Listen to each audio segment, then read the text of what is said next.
Bello, you are welcome. All right. My name is Michael Shofoluwe. I'm from the Career Service Department here in Rome Business School, Nigeria. And I welcome you all to another career acceleration workshop with topic Strategic Adaptation for Nigeria 2026. Tax and fiscal. And we are not to have here with us our esteemed speaker, the person of Mr. Ayokunle Adeyemi. Mr. Ayokunle Adeyemi, thank you very much for accepting our invitation. We are really honored.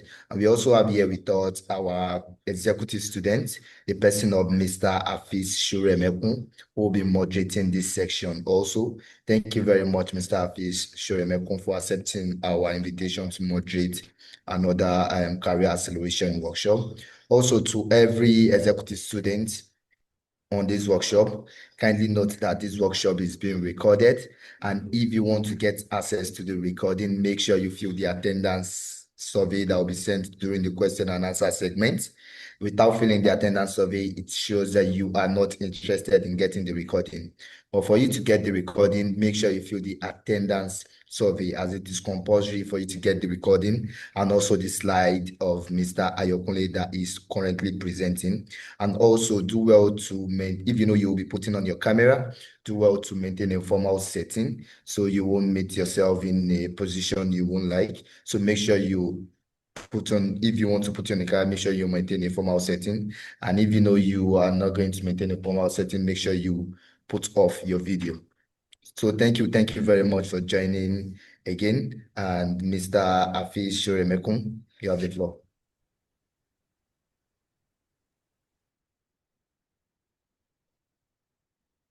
Okay, good afternoon, everyone. Thank you so much for the warm welcome, Michael. Hello, everyone. Welcome to the RBSN Career Acceleration Workshop, which will focus more on an interesting topic today, which is strategic adaptation for Nigeria 2026. Tax and Fiscal. My name is Afis, and I'm actually delighted to moderate today's session. Now, we are privileged to have our distinguished speaker, Mr. Ayokunle Adeyemi, with us today. Permit me to share a bit about his background. Mr. Ayokunle Adeyemi is a seasoned tax professional and chartered accountant with over a decade of progressive experience in taxation, audits, and financial advisory services across Nigeria's corporate and consulting landscape. He is a fellow of the Institute of Chartered Accountants of Nigeria, Associate of Chartered Institute of Taxation of Nigeria, and holds a bachelor's degree in accounting from the University of Ilorin, as well as a master's degree in accounting from the University of Lagos. He currently serves as a tax manager at Delatre Benzins Nigeria Limited, where he leads tax strategy, compliance, and fiscal risk management in a highly regulated and capital-intensive environment. Now, prior to this role, he has held senior tax and audit position with Smart Cash Payment Service Bank, Dredging International Service Nigeria Limited, and reputable professional service firms as well. Mr. Yokunle has extensive hands-on experience in corporate tax planning, pay and indirect taxes, tax audits, and investigation, regulatory engagement with FIRS and state IRS, and fiscal advisory for business sustainability. He is also involved in tax capacity building and professional education with a strong interest in policy-driven tax reforms and their impact on business strategy in emerging economies.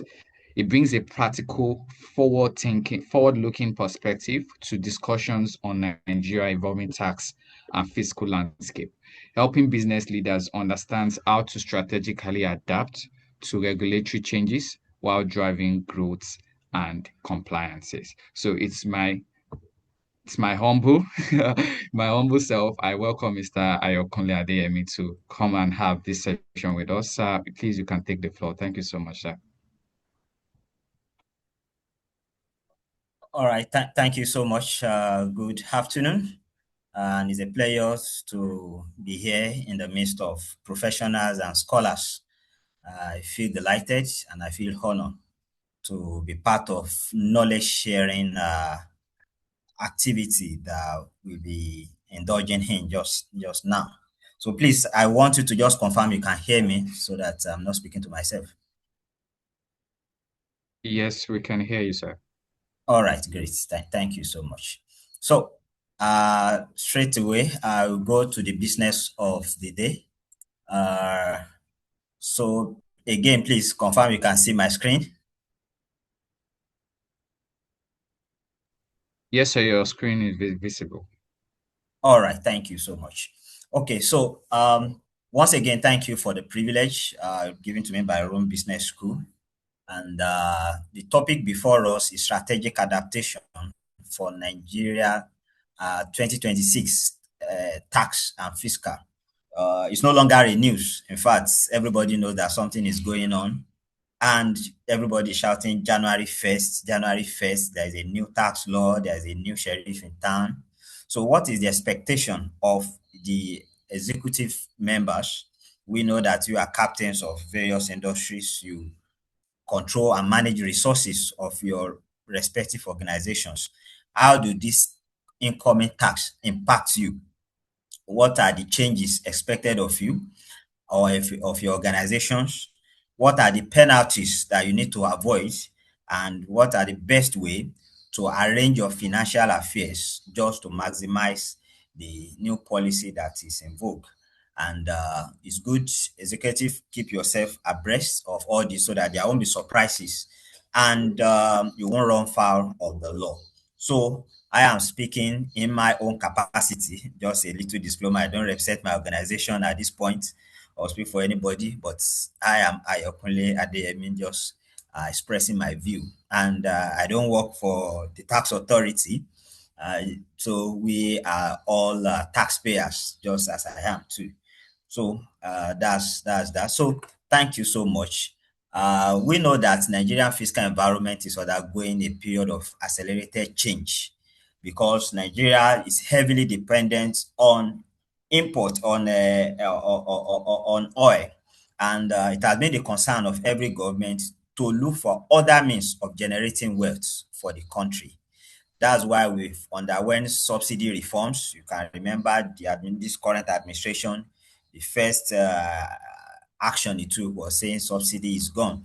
So dependence on taxation, this is where many countries are flaring well, and Nigeria have the resources, but we've not been maximizing the tax capacity. Under taxation is what Nigeria has been experiencing over the years, and that's why this reform, a complete overhaul, is coming at a time like this. And as country approaches 2026, organization must navigate a tax landscape which is characterized now with heightened enforcement. Before, enforcement has been weak in some areas, and there have been laxity in many areas. So now the government want to remove some of the regulatory complexities and a closer alignment with global best practices. Nigeria has mirage of taxes. Now we have an omnibus tax law that is now called a Nigerian Tax Act. That's the NTA. You always hear about NTA 2025, which is taking effect 1st of January 2026. So it's important that executive we examine the strategic implications of these developments and how it impacts our decision making. So this presentation will provide an just executive level analysis of emerging tax policies and fiscal trends. So we examine the company income tax, the value added tax, the pay as you earn.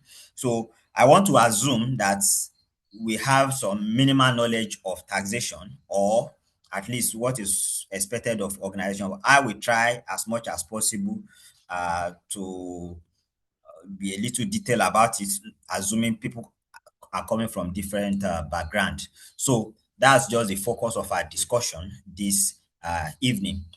So we know that the president signed a four highly anticipated tax reform bill into law. That was on June 2025. That's June 26. we have 4 different laws that were signed into law, and once it's signed, it has been gazetted, so it means it has become a law which you must imbibe, which you must comply. So we have the Nigerian Tax Act, we have the Nigerian Tax Administration Act, the Nigerian Revenue Service Act, Joint Revenue Board Act. So all these are collectively referred to as the Act. This becomes binding by 1st of January 2020, a couple of 2 weeks to come. So the key objective of this reform is, number one, to harmonize multiple tax law into a unified framework. I must tell you, Nigeria has variety of taxes. In fact, after graduating from school and practicing, you will still discover quite a number of taxes. As consultants, local governments have a number of taxes that they control, which they have power to administer. And in fact, some of them are archaic. You hear of television levy. For you to have a television in your house, there is a tax you have to pay. Who does that in this present generation, or in this present dispensation we are in? So some of these old laws have been repealed, and we now have an omnibus, a consolidated tax act, which is now referred to as Nigerian Tax Act. So this is number one objective, to harmonize multiple tax law into a unified framework. Simplification. So many of them have quite a number of complexity. The way this is being interpreted, it has very complex way to interpret, number of conflicting even judgment on some tax applications. So these have been simplified. For example, you hear of over-the-counter transaction. What does it mean? They will say, no, it means a transaction in the ordinary course of business is when you have a repeated business activity with a vendor, it becomes this, it's no longer qualified. So there is now a very detailed definition or analysis interpretation of some of this law to simplify it and to reduce administrative burden. Then modernization. Nigeria, this is when you now hear that maybe somebody knock your door and they serve you some letter, you hear of best of judgment, people just from nowhere, they just give you an estimate. This is what your tax liability is. So Nigeria now turns towards modernization, and you're hearing of e-invoicing. That is, organization can now, from a platform, a unified platform linked to the tax regulator, you can issue your invoices and they stamp it. They have record of all your transaction of the business. So this is what we find in modern climate. You hear of VAT, that's value added tax. Organizations or in other countries, you can claim input VAT, but Nigerian has only limited the claiming of input VAT to production-oriented organization and not to service consumption. So these have been simplified, and a number of ambiguity has been eliminated. Revenue enhancement. This is the main objective of the government, to broaden the revenue net, the revenue scope. So we realize that people not in paid employment, they are actually been evading taxes. We hear of payees, only people on payroll. What of entrepreneurs? How do they pay their taxes? There have been a very weak compliance towards such, and other loopholes have been tried to be blocked with the new current administration. So these are some of the at least compressed objective of the reform. So what are the major highlights of this reform? So just as I said, it's quite broad, but I have streamlined it just for the sake of our discussion, and for you as a business leader, as a managers or senior managers in your organizations, a decision maker. How does this impact you? There are structural reforms, just as I mentioned, harmonization of various taxes into one tax law. We have capital gain tax, we have company income tax, we have education tax, we have nasening, we have quite a number of taxes. So these have been consolidated into one singular act so that references can be made to such, and it can be for a guide. So now we have different regulatory body as well, but this has now been unified. Now, all of you know of FIRS, Federal Inland Revenue Service. That is the tax body that administers taxation and the collection agent. We have quite a number of other collection agents, but these have now been harmonized that only NRRS, there is a metamorphosis now. Their name has changed from FRS to NIRS, and state inland revenue, they are responsible for tax collection. And this is very important. I must tell you, you that have businesses, you will just see different letter will come into your desk, come onto your desk and say, oh, this person, they are requesting for this tax. You say, where are they from? What is the authority? You ask them, they say they'll come and put stickers at your doorpost. So at this point in time, you can challenge them that it's only FIRS and LIRS or Internal Revenue Service that has the authority to levy taxes and to collect on your behalf. So then we have VAT and other taxes. VAT rates remain at 7.5%. Yes, Nigeria has one of the lowest VAT rates. And I can tell you that in the next 2 years, as been proposed, this may increase from 7.5% to possibly 10%. Companies entitled to claim full input VAT on all costs. So this is a game changer. And I want to explain this. I believe some of us have this understanding, basic understanding. VAT is a value added tax. When you buy goods or services, when you consume goods or services, value added tax are added on to these goods only for exempted items. There are quite a number of items that are exempted. If you are trading in pharmaceuticals, in education services, in export, in agriculture, so some of these are VAT exempted. But for services and goods that are not VAT exempted, VAT element is added to your service. For example, you engage a consultant. When the consultant is invoicing you, both of you have agreed that the cost of my service is 1 million naira. You will see that they will now say at the bottom, add VAT 7.5%, then it turns to 1,075,000 naira. So that value, that extra cost, at the end of the day, you see that you are dispensing 1,075,000 naira to the consultant. So now you can claim the 75,000 naira as input VAT. What do I mean by that? Yes, before this time, when you want to record it in your costs, what you will say that you have expended, the cost of that service is 1 million, you put everything as cost. But with the new reform now, you can only recognize 1 million. The 75,000, you may treat it as a kind of receivable, an asset for you. So that when you are now having your output VAT, when you have to pay your output VAT, you net it off. That's claiming it. And in instances when you don't have output VAT, government have, according to the new law, you can actually request for a claim, for a refund, a credit. You write to the Federal Inland Revenue, give all the support, you suffer this VAT, you have nothing to claim it against, they should kindly refund you.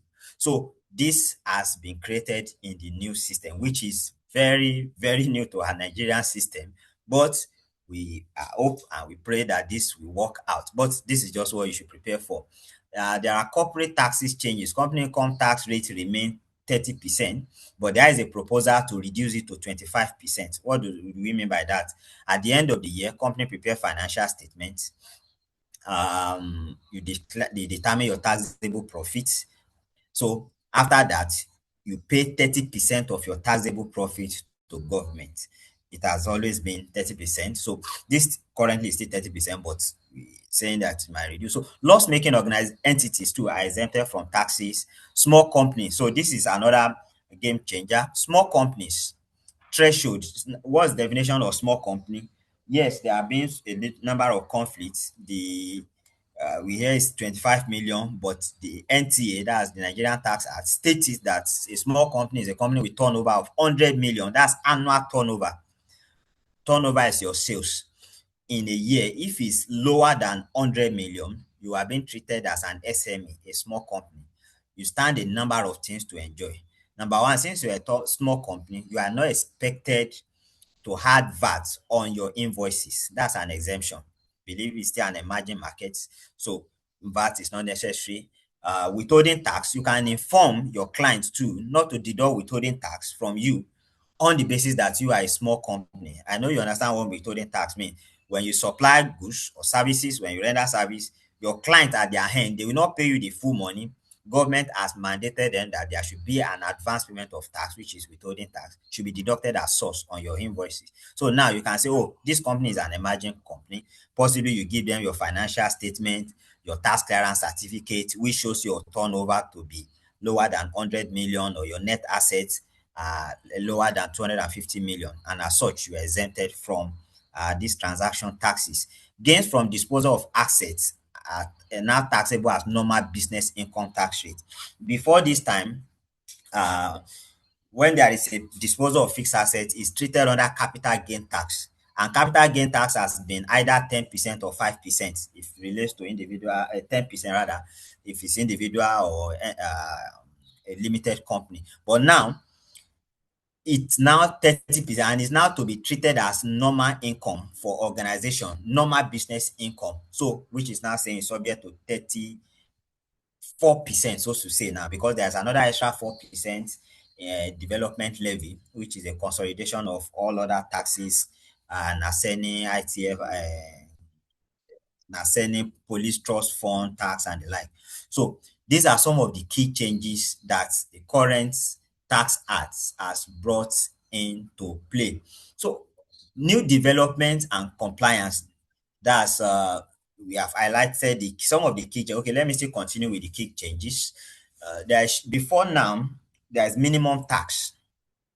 Minimum tax is saying that even if your company is making loss, there's still a minutest tax that you are compelled to pay. Don't tell the government that you are making loss. Yes, a company that makes loss in the first 4 years of operation, you are not expected to pay any tax, minimum tax whatsoever. That's as we speak. By January 2026, a new tax law comes into being. That if you are making that, there is no point paying 0.5% of your turnover. You don't pay anything at all. You are loss making, you are loss making. So these are some of the relief that come, and executives like you can look at it and explore. You guide your accountants, you get informed, and you at least not a novice in this area. Then interest deduction, there's something they call EBITDA, any before interest, tax, depreciation, and amortization. So if there are related companies, so if you're having related company transactions and you're having a loan from a related company, the interest deductible is restricted to 30% of EBITDA. So if your loan is higher than that, the balance is disallowed. Not entirely disallowed. You can keep track of it, plow it back when your EBITDA testing surpass that. So I know tax accountants can explain better for us, but don't let me bore you with much of technical details. Small companies, the revised threshold is now 100 million. So you can advise, and at least you are better equipped. A small company have a number of rights. You are exempted from paying company income tax, which is currently 34%. There is 30% of your taxable profit, there is 4% of your accessible profit, almost 34. So you are relieved from all this as a small company, but you should be mindful of this threshold. Capital gains, I've explained this before. Minimum, I've explained. So now this is quite interesting. Enhancement, e-filing, e-receipt, automated audit tools for tax administrator, and this is very, very key. So in the past few months, FRS have been campaigning for e-invoicing. And what does it imply? It implies that, in fact, it becomes a punishable offense now for you to issue receipts or issue invoices to your clients without passing through the e-invoicing platform of FIRS. I can tell you it's there enshrined in the new act.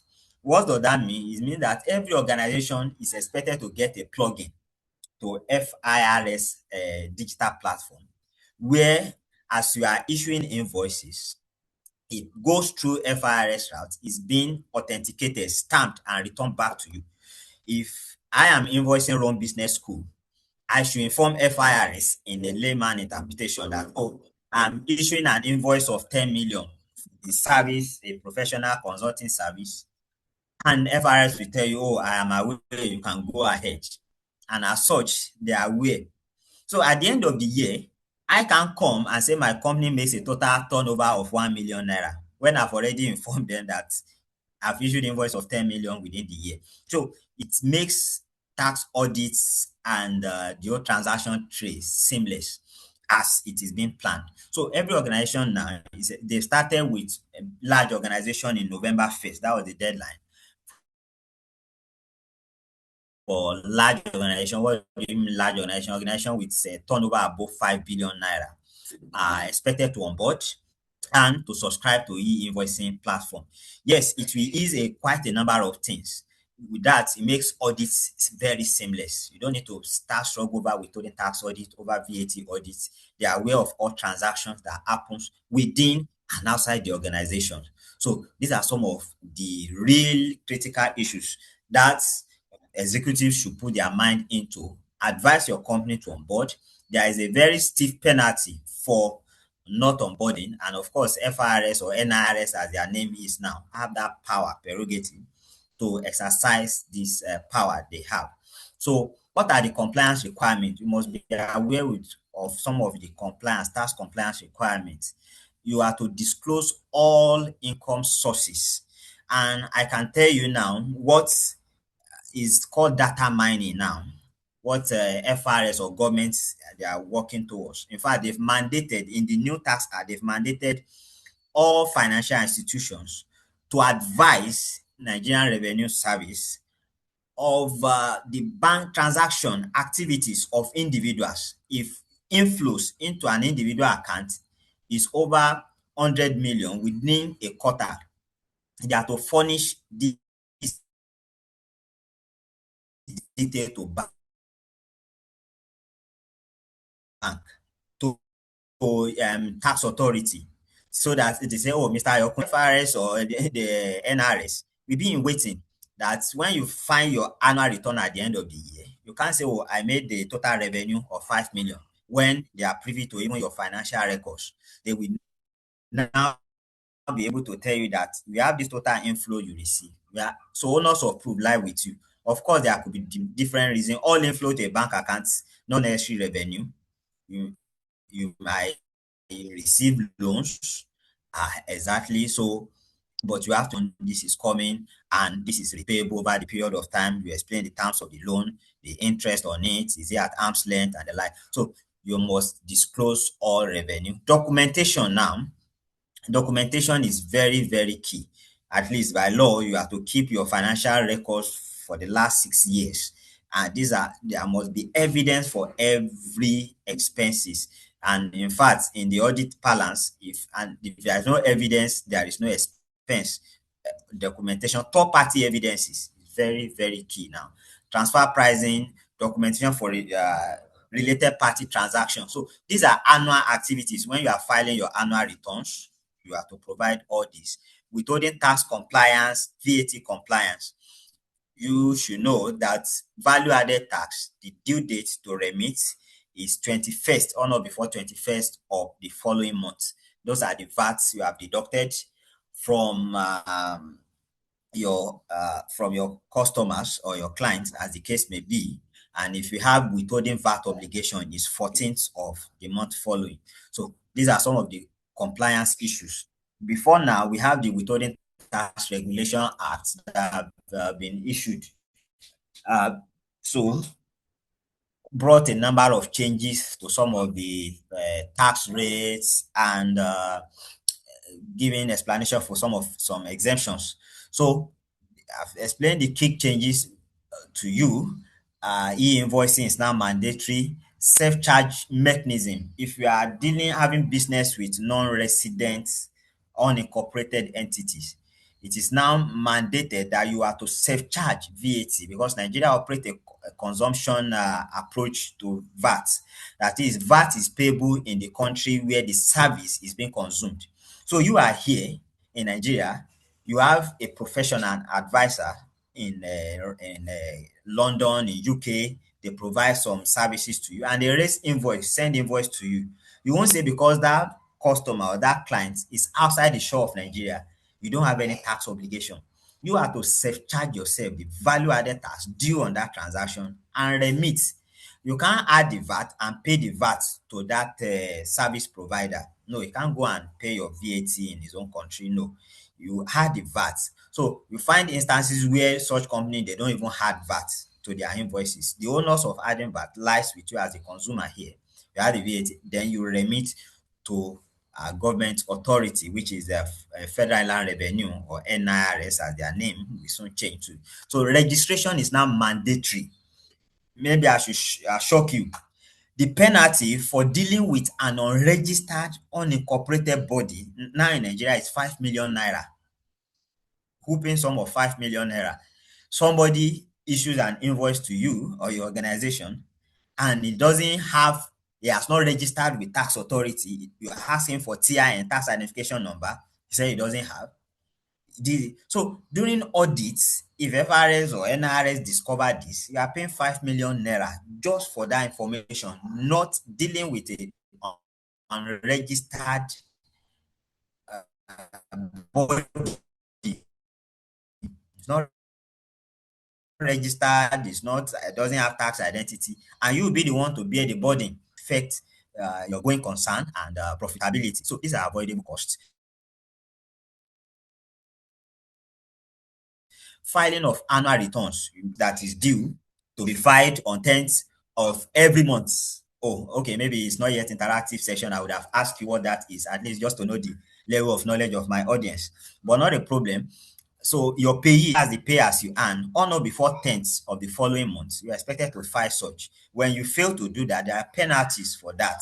When they come for audit, they discover this. There are penalties, there are interest, and this can crumble a business when you see the burden of non-compliance. So if you know all this, you keep a tax tracker calendar and you take this. Even do you know that when you are filing VAT, the fact that you didn't make any sales in a month doesn't exclude you or vindicate you from filing return. The onus of filing and saying that I make no sales is zero. Go and tell the regulator, just mark the register and present is zero. Then you have complied. So these are some of the regulatory issues that this new administration will be coming, and it comes with stiffer penalty this time. So refund claims. I told you about the issue of input VAT and output VAT. Before now, you can only claim input VAT on production. That is when you are engaged in production service. But now, service-oriented transactions can claim input VAT. And where you don't have where to claim it against your output, you can actually write for a refund. And the government has promised in the new legislation to refund taxpayer of such. Digital compliance. There is no option to this. Yes, I know there will be teething effect, but FRS, I can tell you, I've attended a number of their orientation and seminars. They've spent so much on it, and I know they will not be backing down. They will want a mechanism whereby everything is now visible. Some of us that have traveled outside Nigeria, you will realize it is issue of invoice. When you are leaving a country, maybe you went to Netherlands or something, at departure in the airport, if you have bought a number of transactions, you can actually walk up to their custom office there, tender all your receipts, that these have suffered VAT and I'm not consuming these goods in your country. I'm going to Nigeria. Can you please refund me my VAT? And they will check their system because they use a kind of e-invoicing mechanism. As that supermarket is invoicing you, the money, the VAT element has gone to government. So it's easy for them to say, oh, you are at ShopRite on 31st of December. You bought this item. I've seen your records. You charge you, and they will count the money and give you, and you will return back to your country. So that's the situation Nigeria is.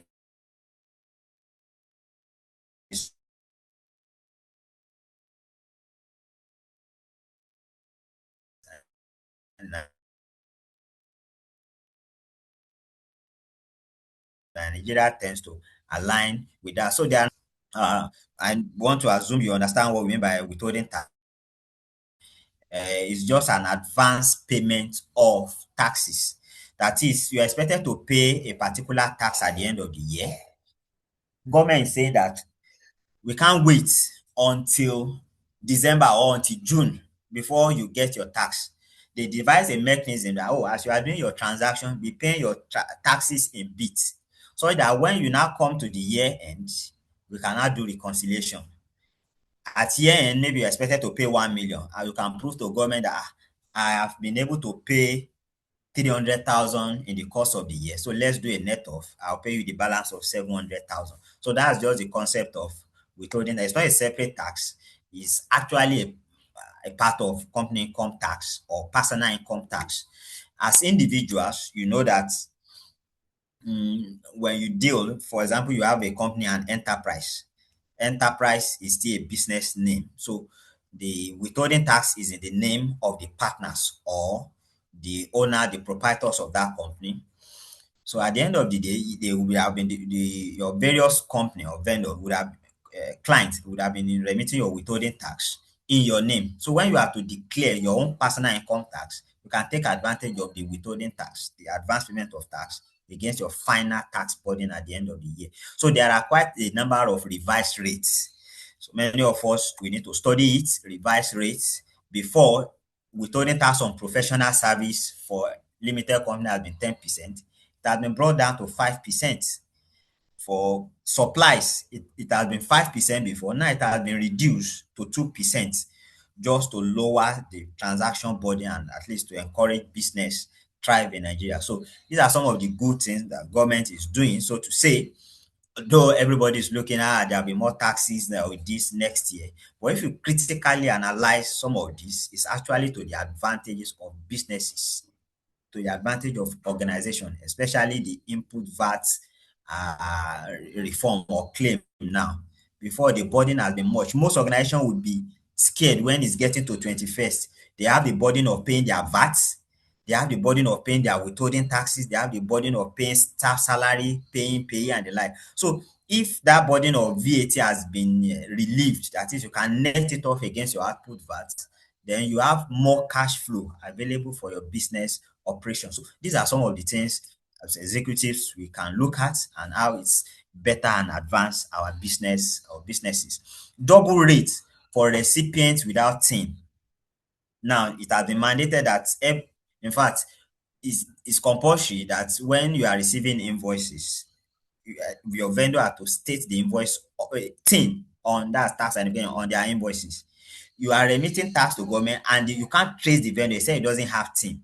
What the law expects you to do is to charge the double of the withholding tax rate.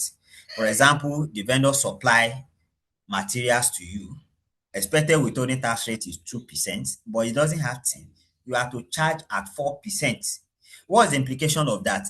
That means if you fail to charge at 4% during audit, FIRS will tell you that you'll be the one to bear the burden.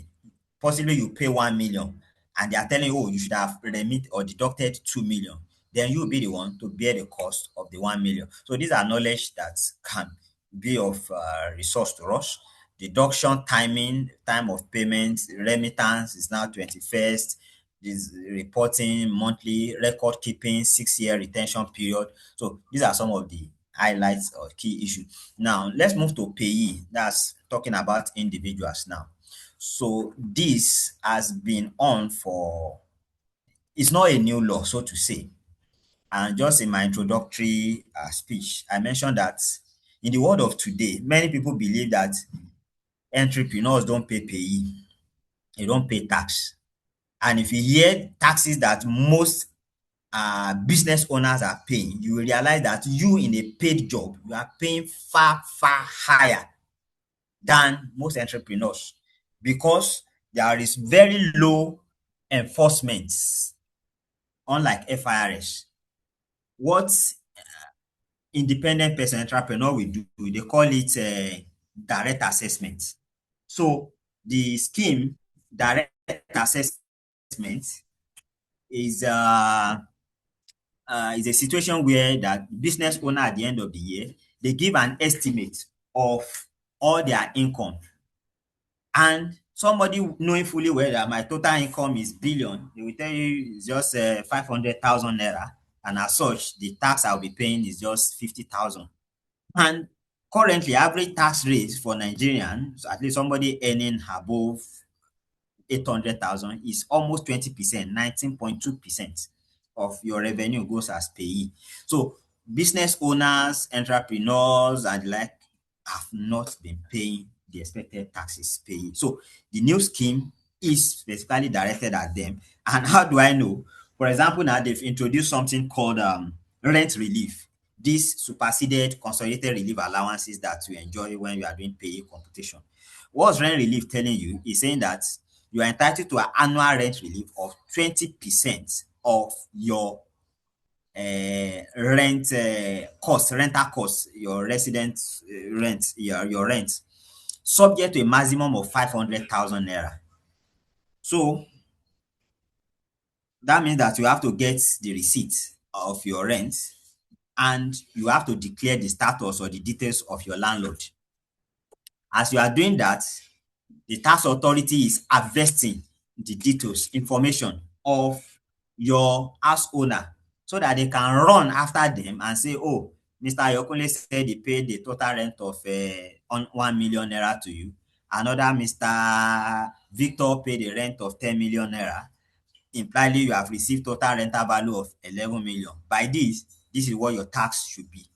At that time, you have nowhere to run. It's either Mr. Ayokunle and Victor are not being sincere about what they declare, or you are not being sincere about what you are receiving. So these are some of the game changers in the new tax law. So the new tax rate has been revised. There is a little reduction now. People earning below 800,000 naira taxable profit, they are exempted from payee taxes.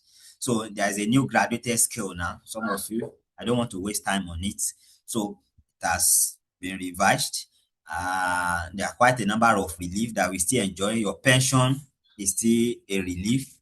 Your life assurance, individual that undertakes life assurance policy, you can relieve this. If you have evidence of certificate for this, you provide it to your employer or yourself when you are doing your self-assessment. This can actually lower your tax burden at the end of the month or at the end of the year, as the case may be. Your National Housing Fund, many organizations that subscribe to this. Interest on mortgage loan too is an allowable expense, is a relief against your gross income, your tax burden. So this has come, and this is what we as executive students must master and be able to advise appropriately. Now, I want to discuss some of the penalties. There are penalties. There are penalties for non-compliance for a number of yes, there are penalties for non-compliance. So I just want to retrace some of them. Failure to register for tax. Some of us have businesses and you don't register them with Inland Revenue Services. There are penalties for it.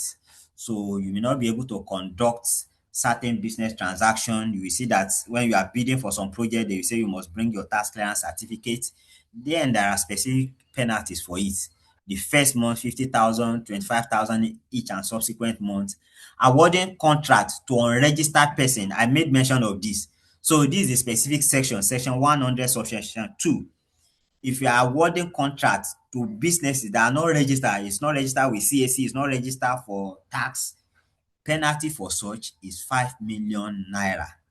So if you have 1, 2, 3, 4, 5, maybe 10 of such in your organization, definitely you know that planning a doom already. Failure to file returns.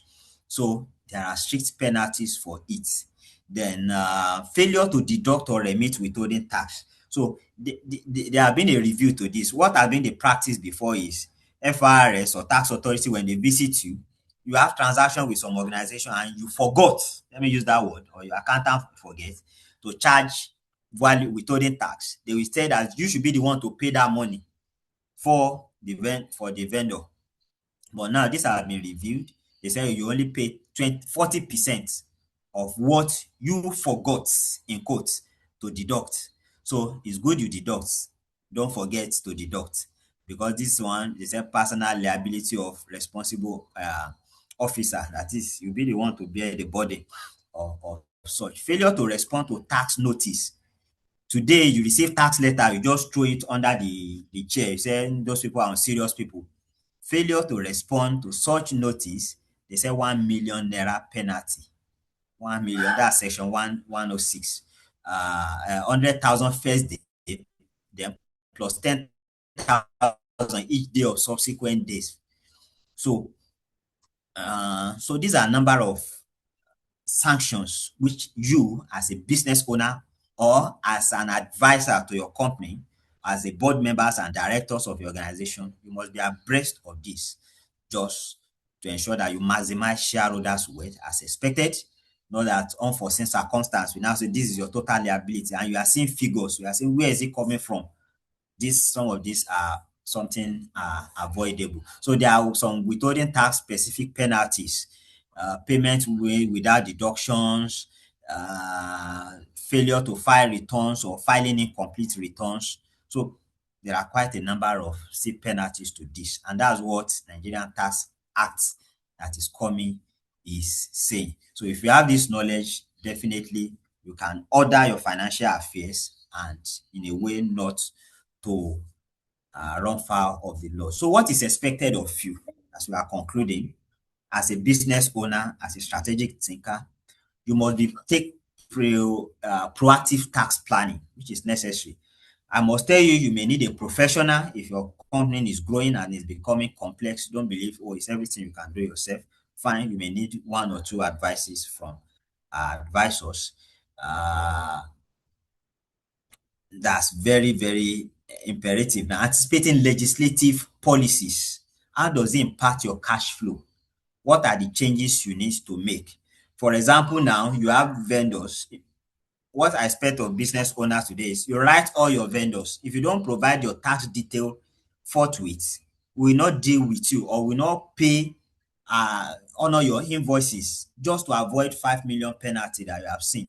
So you can do KYC, you can revalidate your data and share with all your customers or your vendor and say, okay, in anticipation of the new tax act coming in vogue, kindly update all your details. You can request for that tax clearance certificate because that's the only valid point or reference point where you know that a client is saying that, or vendor is saying, my revenue is below 100 million. From tax clearance certificate, it shows 3 years historical revenue and tax paid. So from there, you can, oh, at least he has submitted this to tax authority and they acknowledge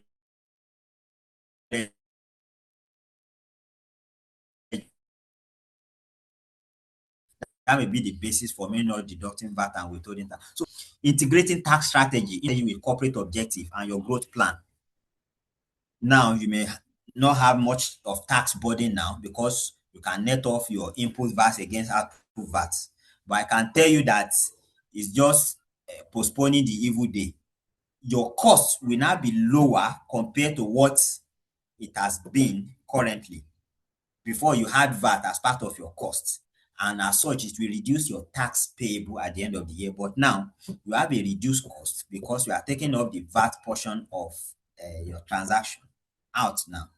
So you have higher tax exposure at the end of the year. So these are some of the wins and gains or lose of this new tax. So you need a effective tax planning, factoring tax outcome into pricing, budgeting, and cash flow forecasting. Yes, this becomes core and key. Incorporating tax consideration to supply chain and procurement decision.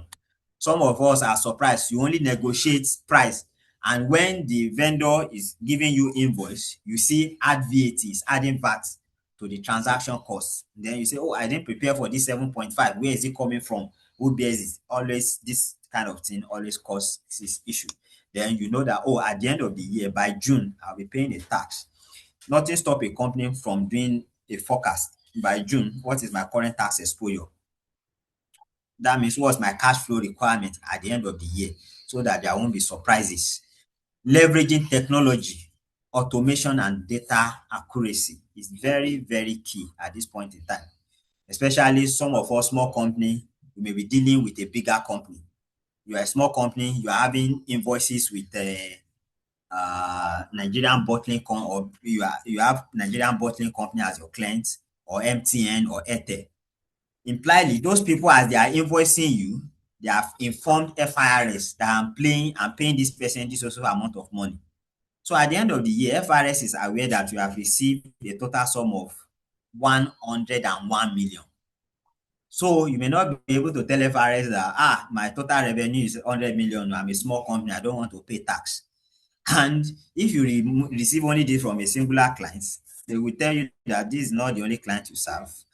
And so data is more available. Information is at disposal of tax authority now. And as I mentioned, they are expected to even advise tax authority banks of your bank account, of your inflows once it's above the threshold. Integrating tax strategy into business and financial planning. Developing in-house tax expertise. I can tell you, I have been in tax practice for the last 10 years or so. Most organizations don't see tax practice or tax section as very important. Or what everybody knows is finance, payment, CFO, and the like. But there is a subset of finance team which is tax, and it's very key.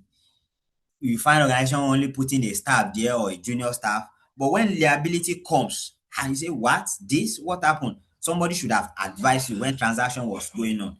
Today, many people, they complete a whole deal, business where they don't inform the tax team. Can you give us a professional take on this transaction, on this invoice, or on this contract? They will say, oh, invoice is coming from abroad. We don't need to pay any transaction tax on it.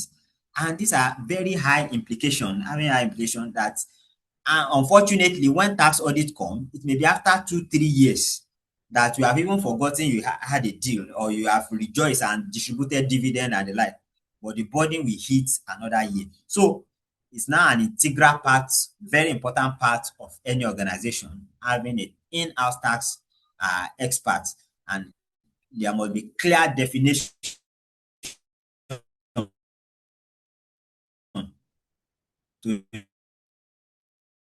today. Everybody will say, oh, HR manages all the payee. That's or a tax accountant with the tax table, the tax templates.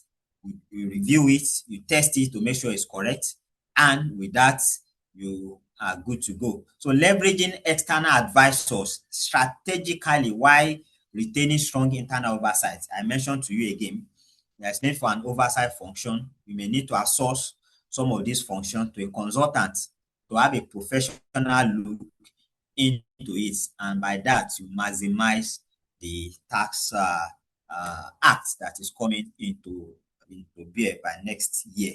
So the key takeaway is that strategy drives corporate resilience. Tax outcome influences cash flow, profitability, and business continuity. Yes, they are quite. I know an organization, an Indian company or Chinese company, they came to this Nigeria. We are consultant to them at the time. They don't want to pay anything tax. They manipulate their record. We do the tax computation, advise them to pay. They say they don't pay. At the end of the day, when there is tax compliance issue, they have a number of sanctions. They have a number of litigation FRS after them, LIRS, this and that. They pack up. They have to pack their things and leave the country. So you look at the going concern effect of any business, and tax is very key, because when the burden comes, it can erode the entire profits of many years and even the future profits due to just negligence. Unfortunately, some of this tax body may not even be expected to have been borne by the company. It should be something that maybe is the buyer or the service consumer that is to bear this burden, so just as VAT. But negligence to add it, then the burden becomes is absorbed by the company. So this has implication. Early adoption, lower cost and risk. Yeah, you are hearing this and that. It's good you imbibe it. What are the taxes exposure for me? You finished a year. You can call somebody, oh, these are the total inflow I received. Many people will say, this company is, I was discussing with a friend. He called me. I said, he was working somewhere before. He has resigned and is on his own. And I asked him, he said, he's hearing of a new tax. That was the implication. I now asked him a very simple question. I said, I knew when you resigned from your company. When you are in that company, you are paying payee taxes. Maybe it's up to 30,000. I said, since you resign, have you paid any tax to government? He said, no, he has never paid any tax to government. Have you earned more than, has your life been better off more than when you are in that your command? He said, of course. He has built a house. He said, things are hard. I said, things are hard. And you have a house that you can say is your own. And that's what government me. I mean, maybe paid job. Have I built my house? I said this. So it's telling you that yes, things are hard. Government know that things are hard, but you are sending your children to school with your money. You built a house. These are income to you. Declare and pay the taxes that are due on it. And that's what the government is saying. People in paid job, they don't escape that, so to say, in quote. I know some organizations do some number of magic, but all your income passes through payroll and is taxed appropriately. But somebody what's it called, an entrepreneur and is on his own, a self-employed person, he will not walk up to government and say, well, I want a contract of 10 million. This is the tax on it. They will use it. And that's the summary of what the government is driving towards. People in self-employment, we have a number, they are more than the people in paid employment, but taxes that government which goes to states is only from people in paid job. And he's saying, what strategy do we use to ensure that people that are entrepreneurs, they pay adequate taxes? And unfortunately, you may be surprised to hear they will ask you what's the total income. You say, there's no income. Oh. Just put 500,000 there in a year. What's the implication of 500,000 in a year? That means you are earning, is it 50,000 every month or so? And that's a ridiculous amount people are quoting. And this is somebody that he travels out for vacation and the like. So they are doing data mining. In fact, as you are traveling, as you are booking air tickets, they are saying they are mining all those information. If you can fly yourself to London for vacation, you spend total of 10 million naira. These are disposable income to you. Then you should be able to say, oh, out of 10 million naira, I want to pay my payee, my taxes. You put it on the tax table. You may be surprised that the tax you'll be paying on 10 million will be like 2 million naira and the like. So, but it has to, there is a table for it. So it's not a straight line calculation. So there is executive must anticipate physical change. That is, you must be abreast of different changes. Taxes are evolving. It's not static. Before now, we always have finance acts. At the beginning of every year, we hear of finance acts being issued. But now, the style has changed, and we now have the new tax act, and there will be a number of amendments to it as it's being implemented. Sustainable value requires responsible tax practice. Align your tax strategy with long-term business objective. I won't advise any business to involve in tax evasion or aggressive tax planning. Today, people will tell you that you have to operate different bank accounts for your company, and you keep company A.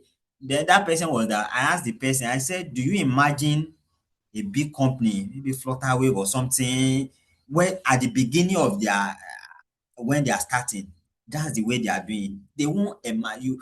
You are limiting yourself, and such a kind of quackery may die off.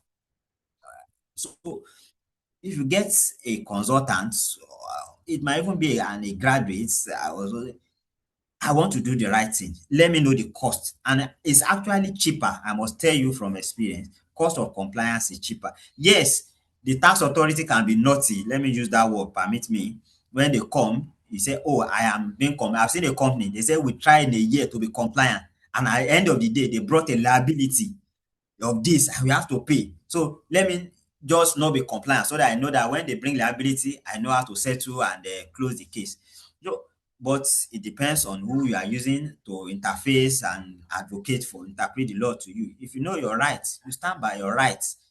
I have done this. What's expected of me? Do you want support document? I give you. Do you need this? Come and this is all my GL I give you.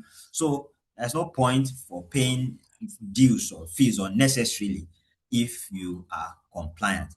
So in a journey towards Nigerian 2026 Tax Act, the winning organization will not be those that merely comply with tax law, but those that strategically adopt them. You must be strategic in adoption and you must get good advice. Thank you so much for your time. Let me stop here. Unfortunately, I've been the one talking. I don't even know if I've been disconnected, but I believe I'm not. I would have been signal if I have lost touch. So thank you. Let me welcome some of our questions and interact with us at this point in time. Wow. Wow, sir. What an amazing session we've had with you, sir.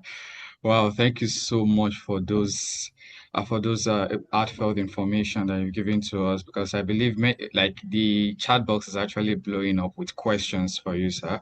So we'll be starting with Wow. questions from the chat box, right? Before we take anybody speaking. So the first question I'm going to take, sir, is from Abudu. Abudu is asking that are small business also mandated to go through the online invoice system? If yes, what is the expected threshold for eligibility? Okay, so thank you so much. The straight answer is yes. And in fact, by January, they expect every organization to onboard, that's the language, to onboard for this e-invoicing. So, because now they said that any invoice that does not pass through that e-invoicing platform is not recognized by FIRS. So, but the real issue is quite expensive. I must tell you, even the big organizations where I work, for example, you see bills from system integrators and the like. So, what government says is yes, to give you that straight answer. But I must tell you that there are process and procedure. They know that this is a margin. Government may be lenient at the time, but later on, they will make it mandatory and enforcement may be key. So the answer is yes, try as much as possible. But even if you are not, this you may be transacting business with a larger organization. By that virtue, your invoices, they will say, go and submit your invoice via the platform. Transmission and communication may be via the platform. So that's that about that. Okay, sir, thank you so much for that. Now this question is repetitive. Salmon and Sylvester asked the same question. They say, which business or industry are tax exempted? Okay. So you say which business and industry are tax exempted? Number one, tax is what do you mean by tax exempted? So there are transaction tax, there are end of the year tax. What I mean by transaction tax, you talk of VAT, you talk of withholding taxes. And just as I've mentioned, you are a small organization. I've defined what small organization means. Your turnover is below 100 million or your net asset is below 250 million, whichever the case. Nobody should add 7.5% on your invoices and the like. So you are tax exempted in that understanding. When you are supplying to, even when you become big and you are supplying to organization, and what you are supplying is what you have produced yourself, you can tell the organization not to charge VAT and withholding tax on such produce because you have produced it yourself and you are supplying it. So there is the law gives you that exemption. So these are some of the various things you can explore. Then pharmaceutical supplies. If you're a pharmaceutical company, you are doing these are zero rated. Before it was tax but now it's zero rated, meaning that is you can add VAT, but the VAT is at 0%. So if you suffer any input output VAT, you can net it off against a such in the future. So that is that about that. Let me stop here. Okay, all right, thank you, sir. So, pharmaceuticals are a bit exempted, like it's more flexible for them. That's what you're saying. VAT exempted. So Exempted. Okay, pharmaceutical educational services. Yeah. Mhm. okay. I also heard about agriculture. So, where does agriculture play? Like, where is agriculture stands in this old tax debacle? Yes, agricultural.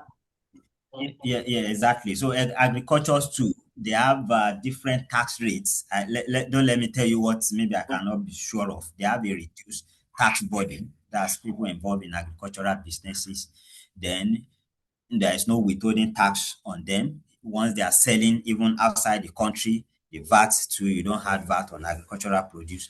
So there are quite a number of incentives for organizations involved in agricultural businesses. Yes. Okay, sir.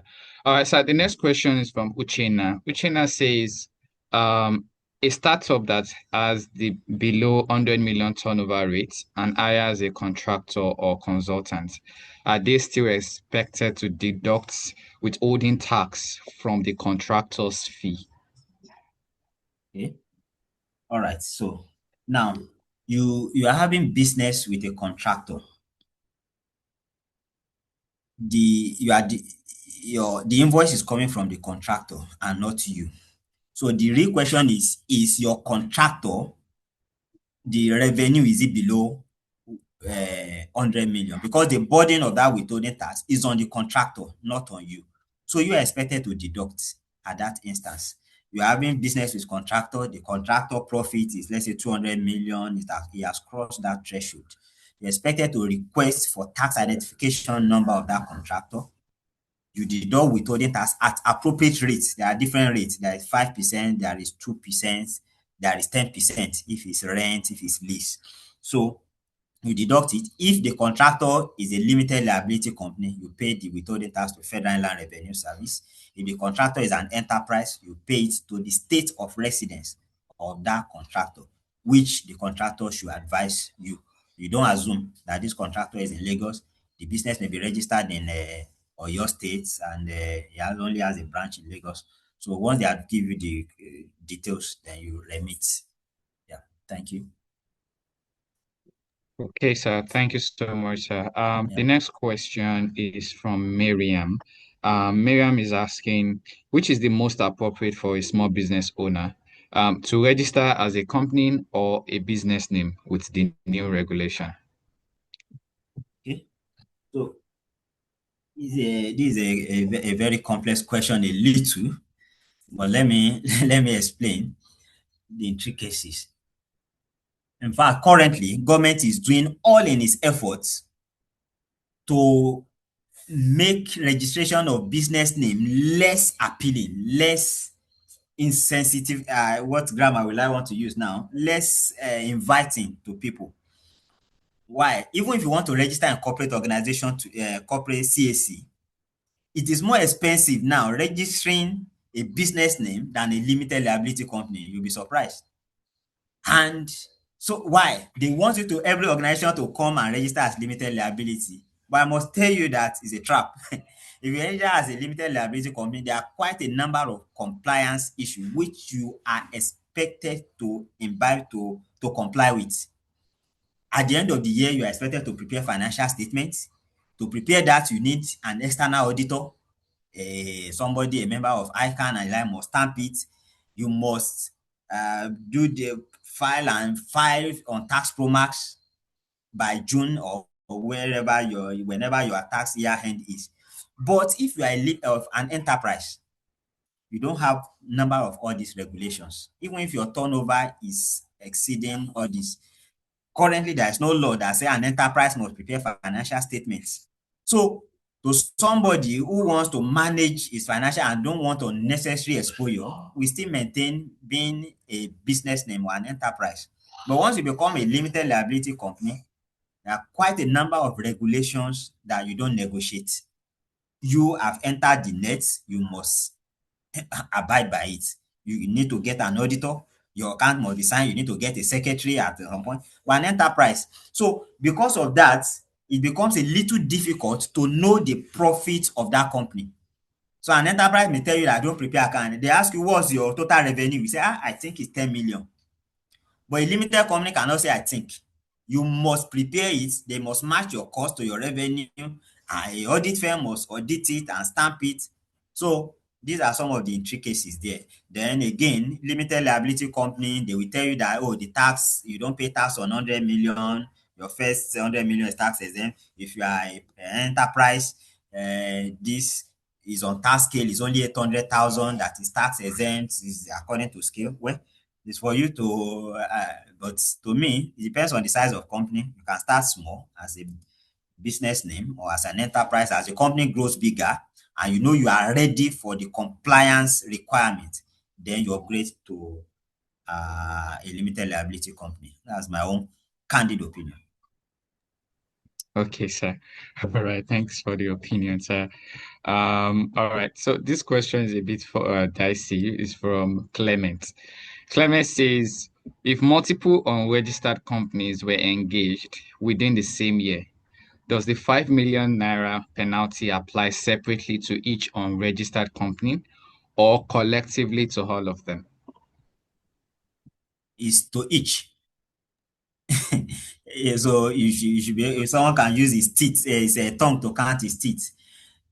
The what the law says they're registering with, and so it's case by case. So a company you give you one, two, three, four. I think I mentioned it in the course of my discussion, and they count 10 for you. So 10 times 5 million. That's the government are ready to close the shop.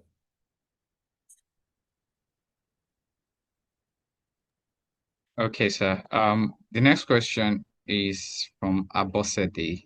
Abosede says, I run an healthcare organization. What are our tax exemptions when paying doctors for their services are okay, withholding tax are withholding tax applicable? And also if you use vendors that are unregistered and sometimes you pay them cash for services rendered, how do you go about it? I hope you understand the question, sir. Yes, I think I get, I can understand. So you have a consultancy business or something, a pharmaceutical business, and you have doctors that consult for you, and at the end of you have service agreement with them, you pay them for the services. So just to keep your business clean from inception, number one, I tell you, it may even be it's more you need a consultant to guide you on the implication of some of these things. Number one, for them to have rendered service to you, that's a professional service. When you are paying them, you are expected to deduct withholding tax. So these are individuals. Dr. James, Dr. John, he came, he consulted. Since it's not on your payroll, you don't pay them based on month has ended. You are expected to deduct withholding tax, which is 5% currently on their professional services. So as you are paying them, yes, there may be crisis that, oh, this is not what we agreed. Per client, I agreed that you pay me this. So you may have to come and sit down and have a rediscussion. At times, you may have to uh, put this into your cost of production, so to say. If it has been 100,000 before, possibly you now make it 105, so that when you deduct withholding tax, it becomes 100,000 that you have agreed to. So that's a way that they may say, but you are expected to deduct withholding tax, and you are not expected to bear the cost of the withholding tax that you are deducting. They are to bear it. If you bear it, it becomes another offense. You are not expected to bear it. The invoice value must stay that is 100,000. You deduct withholding tax as 2%, 5%, which is now 5,000. You expect to pay them 95,000. So that's that. Then some of them are registered. You pay them cash. As much as possible, I will discourage any organization do less of cash. Yes. So there are some transactions, they call it over-the-counter transaction or transaction in ordinary course of business. You don't have a contract with that person. You just walk in, he buys something from you, go to supermarket. You can't be deducting withholding tax on somebody's shop. I want to buy drug and you hit supply. I say, I want to deduct it. So these are what they call over the counter transaction. But if you have a business deal, you have a contract, you have an agreement, you issue an LPO, you have some repeated purchases, then you can say, oh, this is now a contract. And so that's just that for that now. Okay, sir. Thank you very much, sir. Um, Ibudu asked another question. This is just interesting. Does this new tax regime recount years of ignorance and non-compliance, or will it start recording activities on the business or tracking defaulting from January 1st, 2026? So that's one thing about the tax. Most time, just as I mentioned, when Yoruba, they will say that maybe a dead that you have buried several years, you now discover that one leg is rising above the ground. So it's always retrospective. That's what taxes they do, and that's unfortunate. Something they may discover audits, even before you audit, the account must have been closed, and you talk of previous years. So it's but the new tax, it doesn't have retrospective application. That is the new tax act. It's taking effect January. But when they come for audits, then they will apply the law that was reigning when you are being tax audited. But they can open your books up to at least last 6 years, and they tell you, come and explain this, come and explain this. And if there are tax penalties, they will levy it on such organization. All right, thank you so much. So there's no place to hide, in other words, sir. So we are all Exactly. okay. All right, so this question is a bit I think I resonate with this question too a lot. It's from Precious. Um, if a company is not active after registration for maybe let's say over 5 years, and when they want to commence business, do they need to pay taxes for the past years?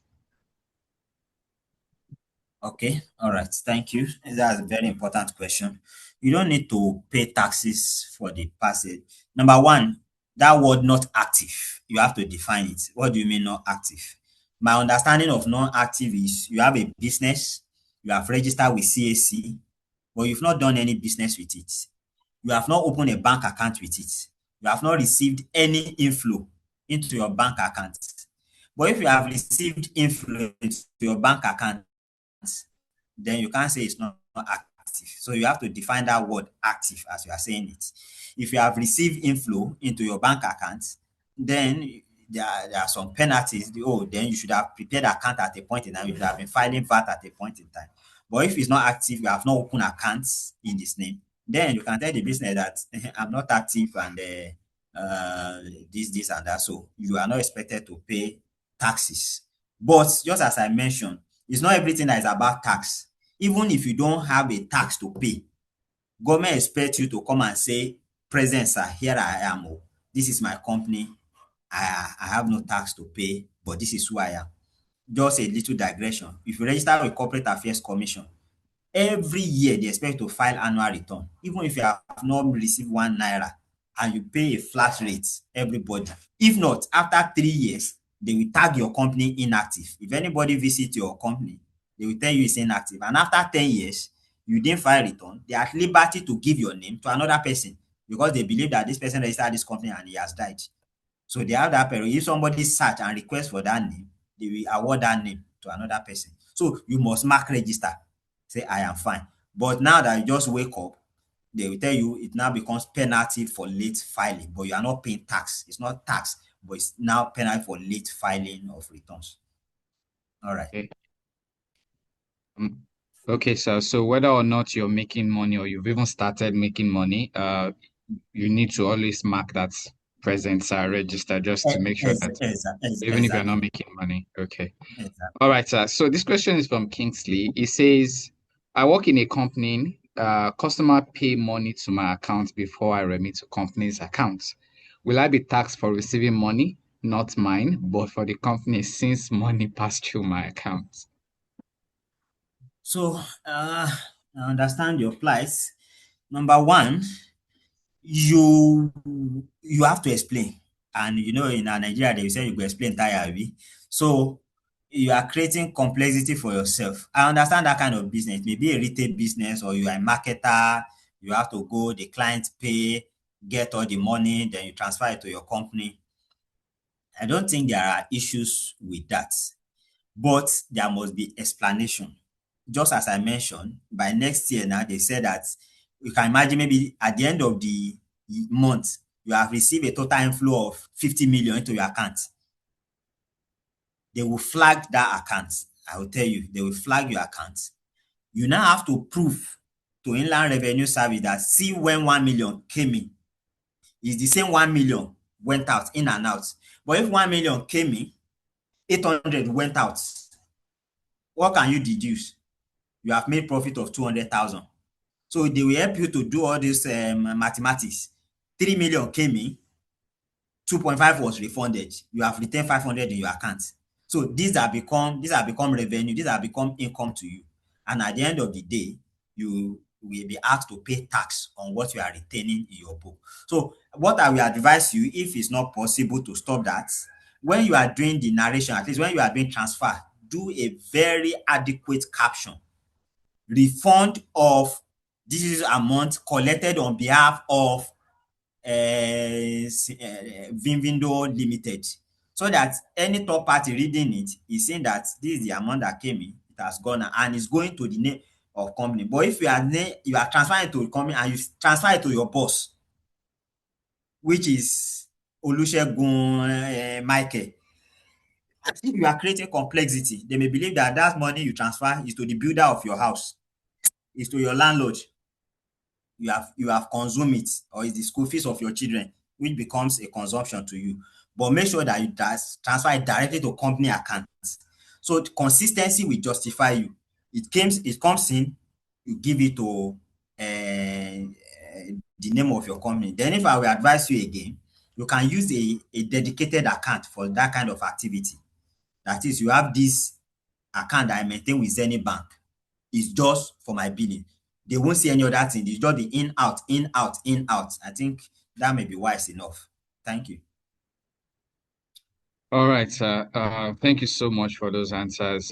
Before we will take a pause on the questions in the chat box for now and give room for people raising their hands.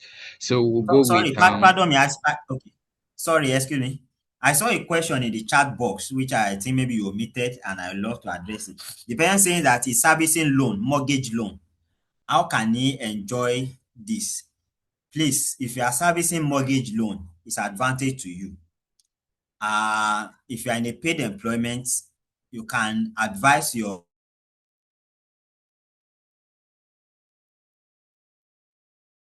HR the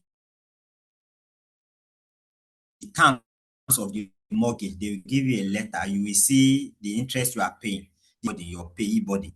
Give your HR is tax deductible in your payee computation. So, and if you are a what's it called, a self-employed person, at the end of the year, your interest on mortgage, but you must back it up with evidence. So you give LRS the evidence, and it will reduce your payee tax exposure. Thank you. Sorry for the short. Okay, sir. Sir, in respect to the mortgage, does it also apply to other types of loans as well, or is it just mortgage loans alone? Other what? Other loans, like other types of loans, I normal. missed you. I'm saying that the Other words, exemption, please. yes, the Normal deduction, loan, does it right? apply to just mortgage So it's only loan? it's Yeah, only does it more. apply to normal loans as well?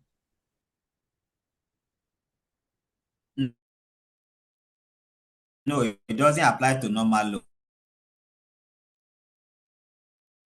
It's just mortgage, because mortgage has to do with the house. So if you are paying education loan, or you collect the loan for your business and you like, it doesn't apply to it. Mortgage just apply to not any other loan. But if you are in business, you get loan, the interest on your loan is liable expenses when you are doing your financial statement. Interest on loan will be expenses, which will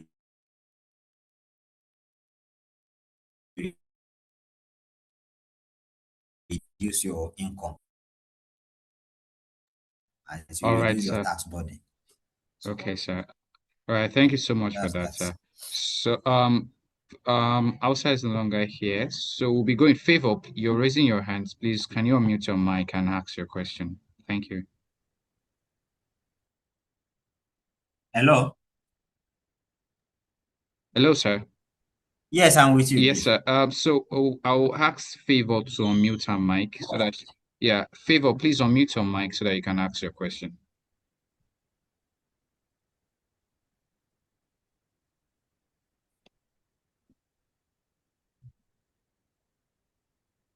Favor Wualaka, are you there?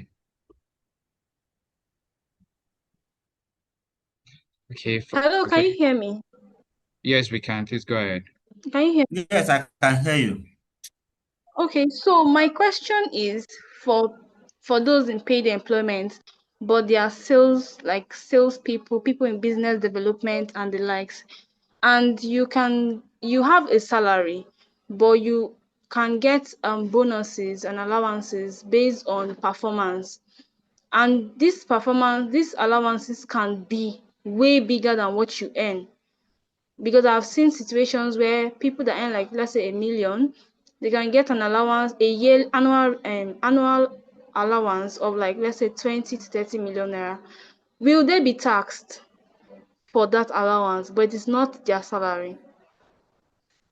Sorry, I missed the number of lines. Maybe it's my network. I can't hear you properly, please.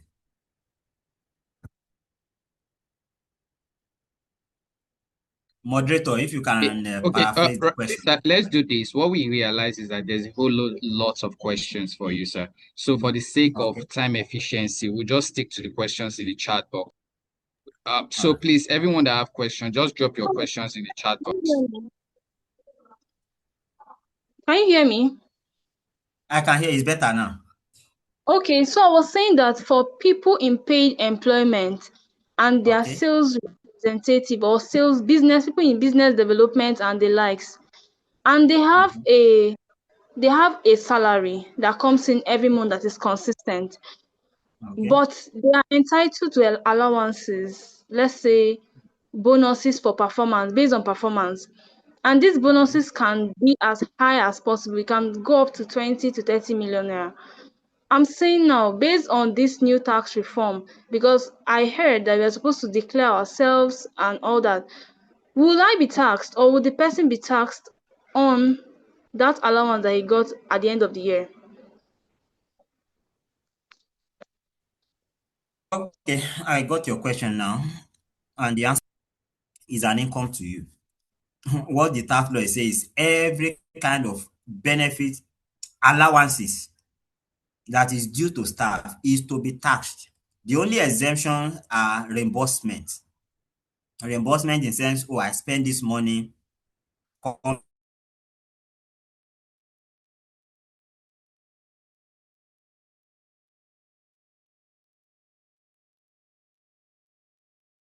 There is no exemption in the law for it. I know number of companies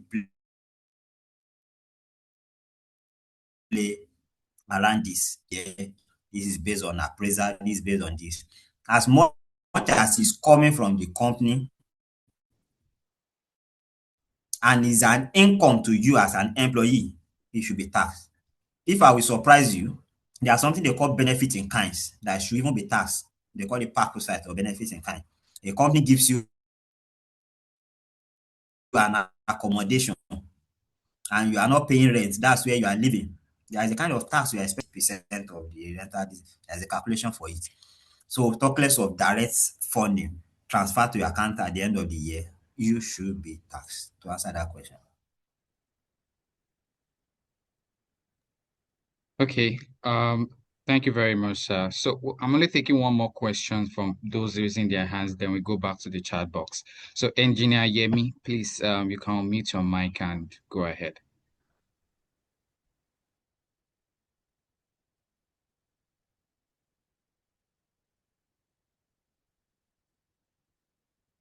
Hello, can you hear me? Loud and clear. Okay, good afternoon, sir. Yes, good afternoon, sir. Yeah, I've been enjoying your session since all this while. Now, I want to ask you a question. My question is in two parts.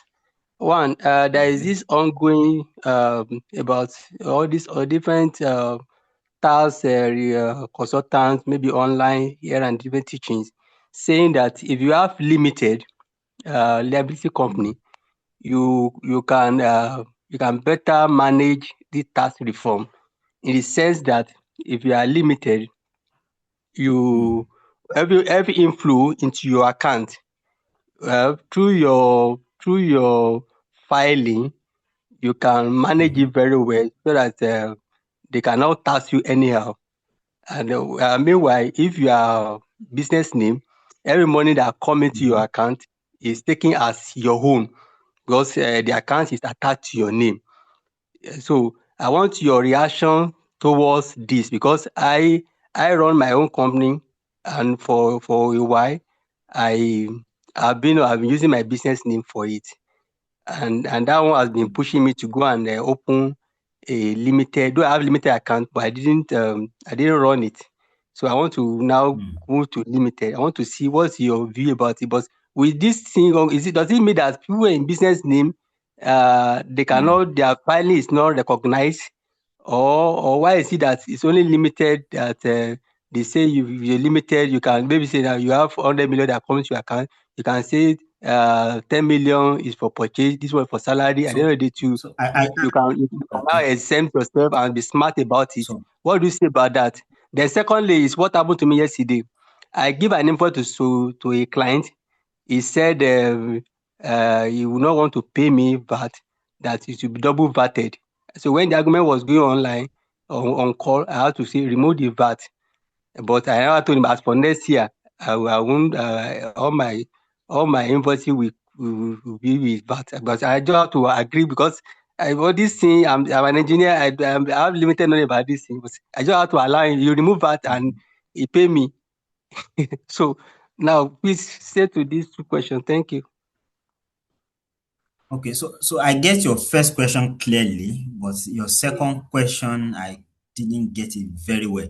You issue an invoice to your clients and you added Yes, VAT to it, and the client is yes. saying that I don't want VAT on it, that you should remove the There's VAT, no one right? VAT on that issue is paying VAT. That is going to be double VATed. So I have to say, okay, remove Okay. VAT, pay me the basic amount. So what did he mean by E2 is paying VAT? So that means there is a I don't complex know. chain I don't know. You can't explain. I run an electrical company, in that and what I supply was transaction distribution board. He said I should remove VAT. It will be which I double may need VATed. to Hello, hello, understand. hello. Oh, Hello, Mr. hello. Yakunle. Can you hear us, sir? I think your network is By out.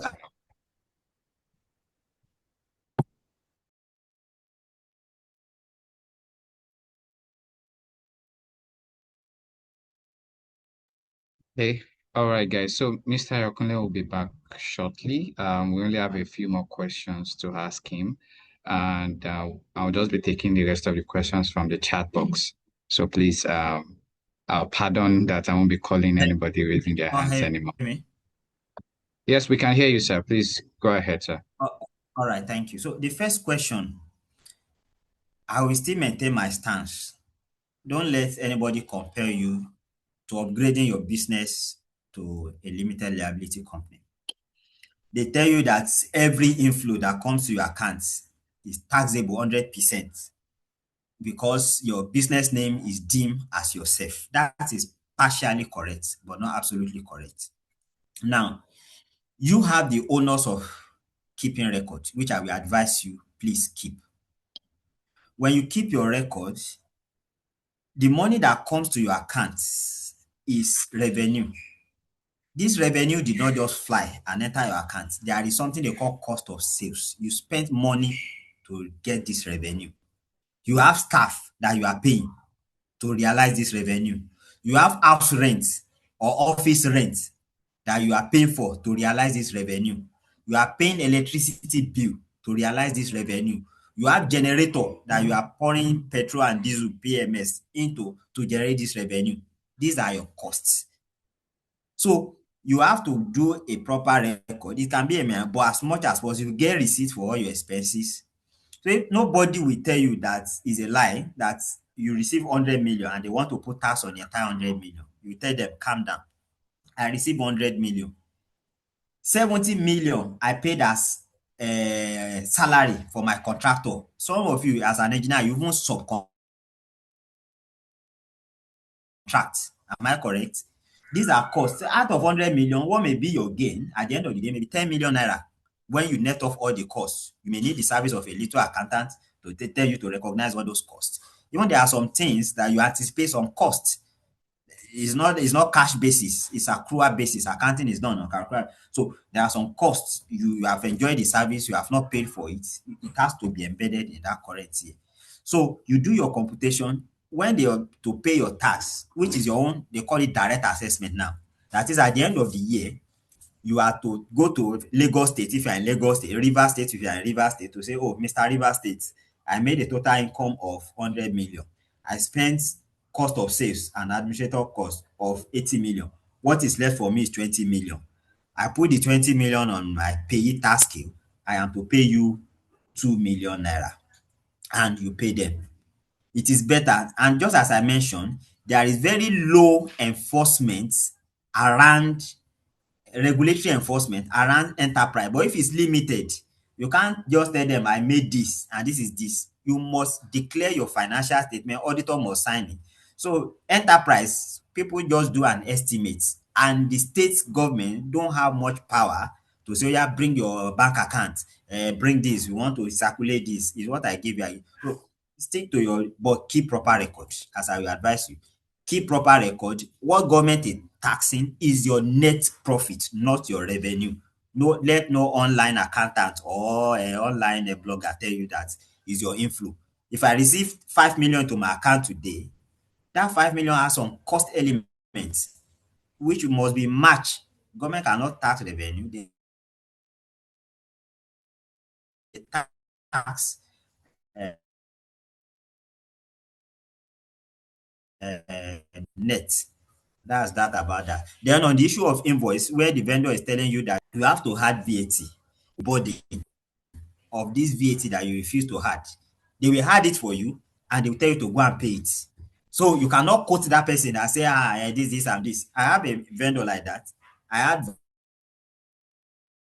but he said I should not.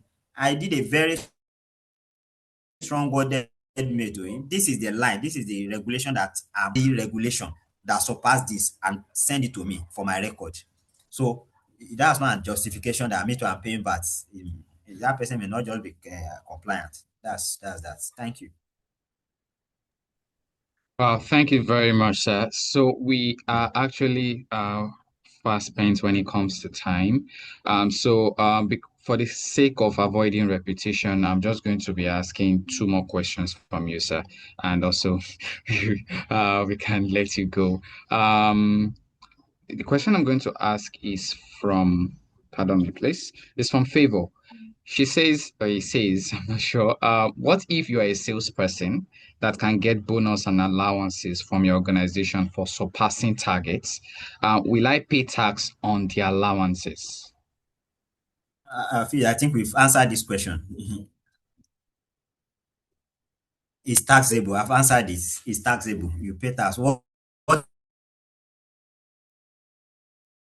is exempted is reimbursement. If you have spent money on behalf of the company, allowances, what the law says should be taxed.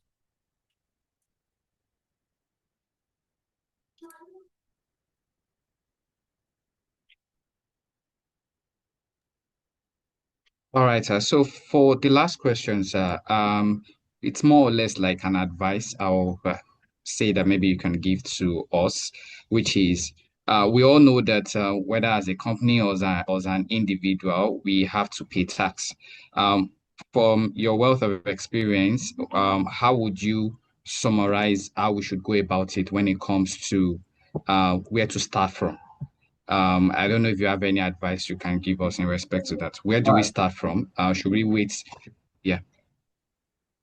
All right. Thank you. So there are quite a number of taxes. That's what I must say. For a company, I will talk less about that, because once you have a company, you're expected to have a tax advisor. By 6 months after your year end, most companies by default they pick December as their year end. You're expected to file your tax return with your tax authority. You have to pay tax on it. But let me focus on individuals now, because that's where government is putting eye and should be of concern to everyone. Personal income tax. So it's expected that you are to do a self account of yourself. What is the total income I receive? The one you receive from your paid employment, leave that one out of it. Your company must have deducted the tax and paid it on it. If the company do not deduct that, that's another case, like this question I'm hearing about allowances and the like. So You are to say, okay, this is the total inflow I received from January to December 2025. That's God sparing our life, March next year. 3 months after year end, that's when individuals are expected to do their annual return. So all your income, remove all your expenses from it, all the costs, no personal expenses. Oh, when you are removing expenses, you won't say I pay my children's school fees. It's not expense to that business. So you have a net position. And it's this net position that you now call your profit that you are keeping. So that profit is now to be put in tax table and you pay the appropriate tax on it. But we advise you, you can speak to a consultant. They will guide you adequately. It may be a little change or something. Because just for example, somebody mentioned mortgage loan now. It's your advisor that will pay 300,000 or 30,000, 100,000 monthly to my mortgage bank. These are liable expenses. You remove it, you do it. So you pay that. And that's just the best way to go. Then keep receipts. The kind advice, especially my engineer that asked me about is keep receipts as much as possible. If you can be doing transfer via your bank and avoid cash, not that you withdrew 100,000 and you are spending. Put very adequate narration. Payment to Musa to transport our is liable. Without transporting your goods, you cannot make sales, you cannot make revenue. So as you are transferring, with that, you can sit down and say, let me even prepare my account. You can even forward your bank account to your tax advisor. Say, please use my bank account to prepare my account. The person will see the inflow, bank charge taxes to government. And that's the advice I will give you. Then the last advice again is in the public knowledge. Read widely. Don't let people confuse you. Where you can get confused most is on social media. There are many online accountants. They know less to nothing about accounting or taxation. They see something, especially caption that will create traffic for them. Government now to tax all money that comes into your accounts. That's not possible. So read and have source, and when it comes to it, you may engage a professional. That's my advice. Thank you. All right, thank you very much, sir. So I know I'm supposed to let you go, but this tax topic is actually a very sensitive one, and we have a number of people that still have questions. Are you okay taking two more questions, sir? Hello, can you hear me, sir? All right. Hello, sir. Is it from me? Mr. Yokunle, can you hear me, sir? Yes, I can hear you. Okay, What did okay, you all say right, sir. now? So I was asking that I know we're supposed to let you go in a bit, but would they have like two more questions we want to go for? Can we go ahead, sir, to go ahead and ask you? So I'm just going to be taking one more question Please from the come again. I chat can't hear and one you. more question from those. Okay, can you hear me now, sir? Okay, you have one more question. You can go ahead. Eh, Okay, I can so leave now. no. We have two questions for you, sir. One from the chat box, and we'll take just one person that All is right. raising their hands, and from those raising their hands. All right. So the last question, two persons actually asked this question. I think Miss Kwaz and Tunde, they're asking that as Oh, do NGOs pay tax or are they tax free? Assuming they start an NGO business or a foundation I'm on with a you. You small. can go ahead, please. Okay. Can you hear me, sir?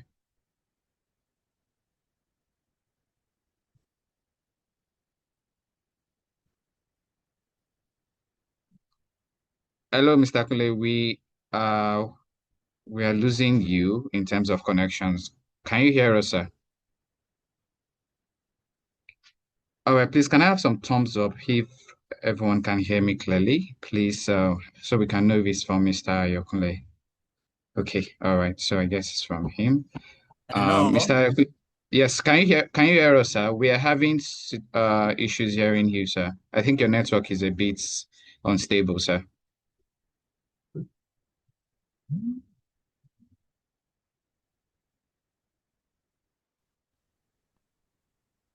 Mr. Ayokunle, can you hear us, sir? Yes, I can hear you at my hand. Okay, sorry about that. So I think your network was just a bit unstable. I said the question we have is from Tunde and Kwaz. So they're asking, do NGOs pay tax or are they tax-free? Assuming they want to start an NGO or foundation on a small scale using their savings and plan to scale up, are they tax exempted or not? All right, thank you. So a straightforward answer is NGO don't pay tax. And just as I said, that word tax is quite big. There are quite a number of taxes, but end of the year tax, you don't profit. What's the Am I correct? Maybe clubs and societies and the like, you don't pay. But when NGO now shift focus to a profit-oriented activities, then you pay tax on those activities. For example, an NGO, I know you are open to donations, you receive subventions, donation from organization. You won't pay tax and your expenses too. What are your expenses like? You pay maybe salaries of people you engage and the like. But when you are now open a venture, you say an NGO now have a pure water factory. You know that is going beyond NGO, then it's becoming profit oriented. You have to calculate a profit you make on that pure water this thing and pay tax on it. And I must tell you, maybe in the course of registering your NGO, they will ask you to state your objective when you are registering with CAC. If you put all those lines there that you'll be involved in pure water, they will not approve it because that's not a core function of an NGO. Someone today may register an NGO and be doing things on that. Let me be specific with you. Churches are expected to be registered as an NGO. Publishing books by our NGO, you have to incorporate that as a liability company and pay taxes and operate as a normal company. Yes, the owner of that company can be the NGO. It's possible that, oh, this church now owns a fully fledged company and paid all the taxes. But NGO is involved. What are the sources of, okay, maybe contributions, donation, offering, tithe from for this service of this person? So that's the NGO. You say, oh, you want to get rice, maybe to distribute to all the people in the community, and you engage a vendor that the vendor should supply you 100 bags of rice. You want to distribute to all the people living in Shomolu. As you engage that vendor, you have engaged in a contract with that vendor. You have to charge withholding tax on that supply. That tax is not your burden, it's the burden of the supply of the vendor. Then you remit to government. So transaction taxes, you remit to government, but you're on your own activity. You don't have any profit activity. Once you divert to profit-oriented businesses, then pay tax on those activities. Thank you. All right, thank you very much, sir. So just one more question from those raising their hands. Do mini miny more here, mini miny more. Let's go with Akorede.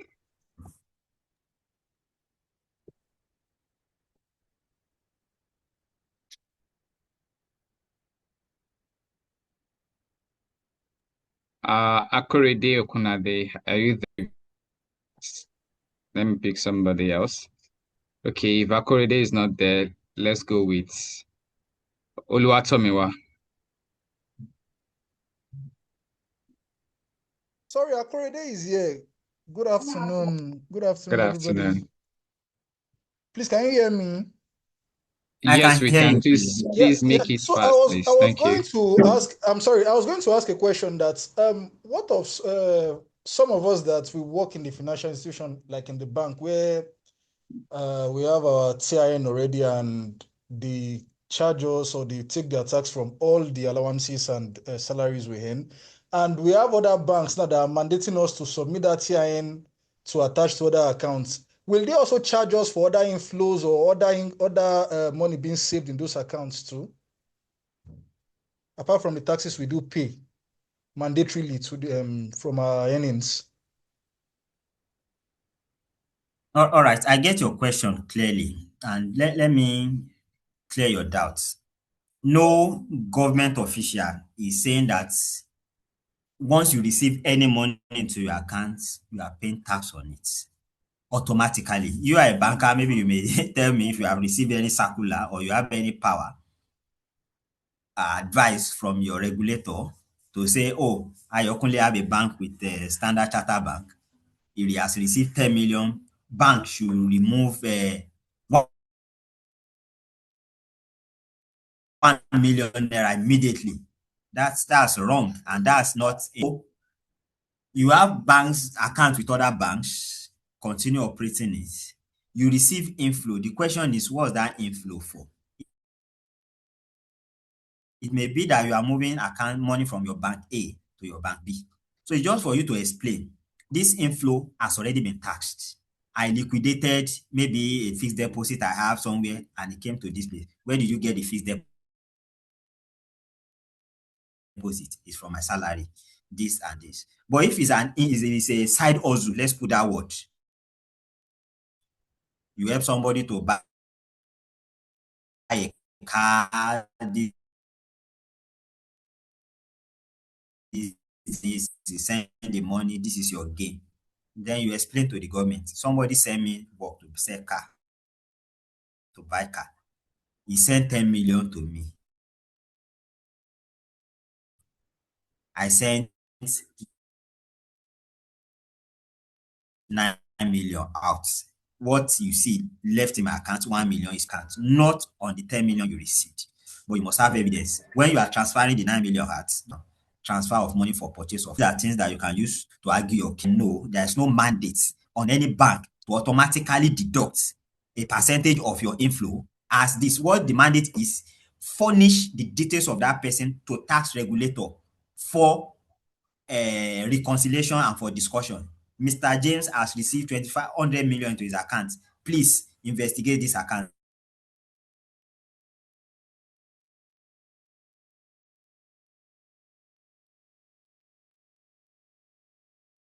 They will presume everything is income. So you are the one now to judge and to defend your case. Yes, you are correct. I received 25 million. That back up.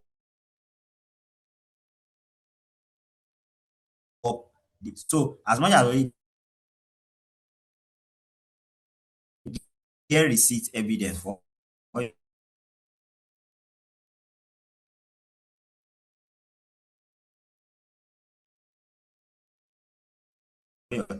transaction, this is, then you say, oh, what is left is only 300,000, and they ask you go and pay tax on the 300.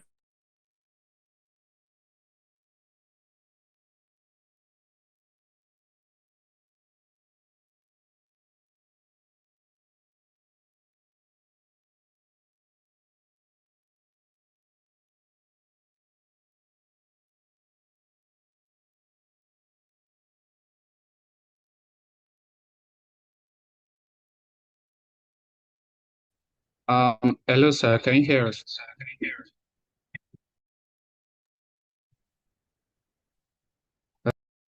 I believe we've lost Mr. Hayokunle again because of the network. So we're about rounding up anyway, guys. So let's just wait for him to come back online and give us like his final admonitions for the year 2026 going forward. So please just be patient, everybody.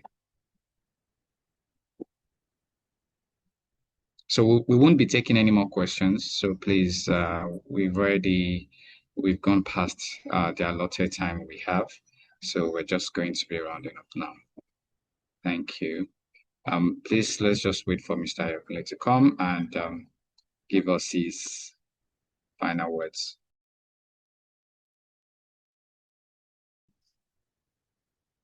All right, thank you very much, Afis. Uh, Thank you, Mr. Ayokule. I believe you are back with us now. Thank you everyone for staying tuned till 5 p.m. It's already 5 p.m. Thank you for having this session with us. I'm sure it has been very educative. For some of us clamoring to ask more questions, kindly connect with Mr. Ayokule. His LinkedIn URL will be sent now. For further questions, connect with him and also reach out to him for consulting. The attendance survey will also be shared to those of us that need the recording and the presentation slide. Kindly do well to fill the attendance survey. Thus, this session will be closing as 5 minutes past 5. So for everyone interested in the attendance survey, kindly make sure you fill this form before 5 minutes past 5. Once again, thank you very much for joining this session. It's a pleasure for the Career Service to be hosting this. We'll be seeing you next year. Until then, compliment of the season. Bye for now. All right, thank you so much. Yeah, thank you very much, sir. Thank you very much, sir. Thank you, Afis. Do enjoy the rest of your evening. Yeah.